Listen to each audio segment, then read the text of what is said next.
This story is about a pichalperi, which is a type of witch whose feet are turned backward and her hair is long.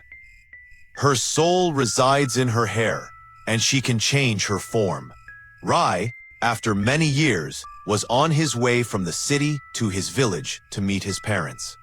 While shopping for them, the day turned into night. Since the journey was long, he decided to take a shortcut through a dense forest.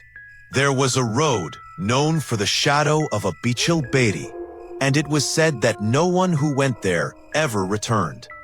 Rai didn't believe in such superstitions. He was an educated young man.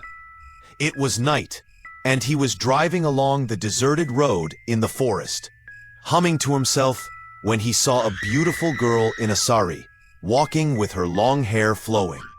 Rai saw her but didn't stop and continued driving.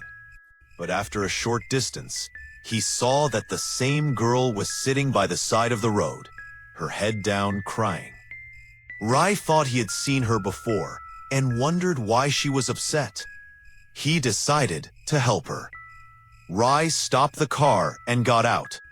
"Hello, I'm Rai. Who are you? Do you need any help?"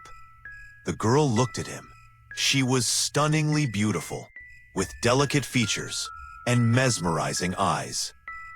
Rai stood still, lost in her beauty. He was so captivated that he didn't immediately understand what she was saying. After a moment, Rai snapped out of his trance and said, "Come, get in my car. I'll drop you wherever you need to go." The girl stood up and sat in the back seat of the car. Rai asked her to sit in the front, but she refused, saying, "I'm fine here." She was so beautiful that Rai couldn't stop glancing at her through the rearview mirror as he drove. He asked her, "Who are you?" She didn't respond. Rai kept urging her to speak, but she stayed silent. As they drove, Rai looked back again and saw the girl smiling at him through the mirror. For a moment, he felt confused as she was smiling and staring at him in a strange way. Rai said, "You don't seem well. That's why you're not saying anything." The girl replied, "I'm very hungry. It's been a long time since I've had any meat." Rai asked her why, and she said, "I don't have a home. I live in this forest, eating fruits from the trees. Why don't you come with me to my house? I'll meet my parents, and then take you to my apartment in the city."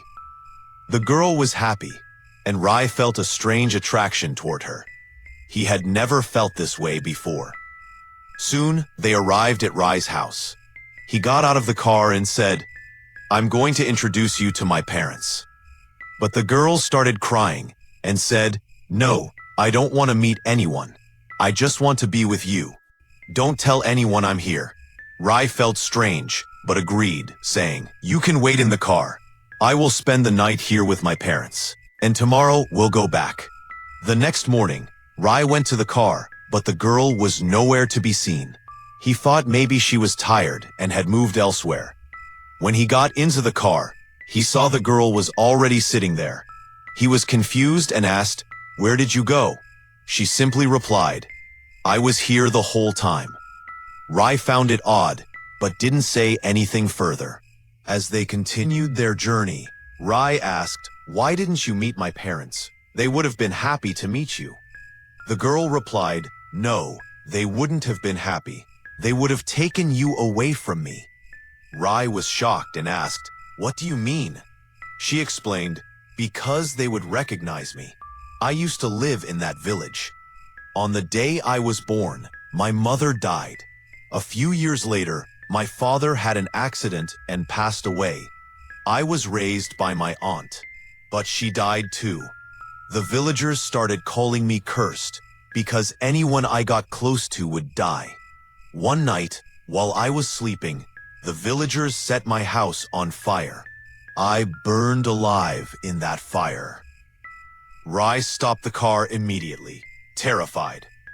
He looked in the rearview mirror and saw that the girl's beautiful face had transformed into a horrifying, bloodied version of herself. She was crying, her head bowed, with blood dripping from her face. Rai was horrified, but the girl spoke calmly. Don't be scared. I'm not a Peachel Perry or a witch. I am just a wandering soul. I can't find peace until I meet someone who truly loves me. When that happens, my soul will be at peace. She continued, You don't live in this village, so I didn't harm you. But whenever someone from the village comes, I kill them. Rai didn't know what to do. He couldn't leave her, but he also couldn't stay with her. To see the next part of the story, make sure to comment.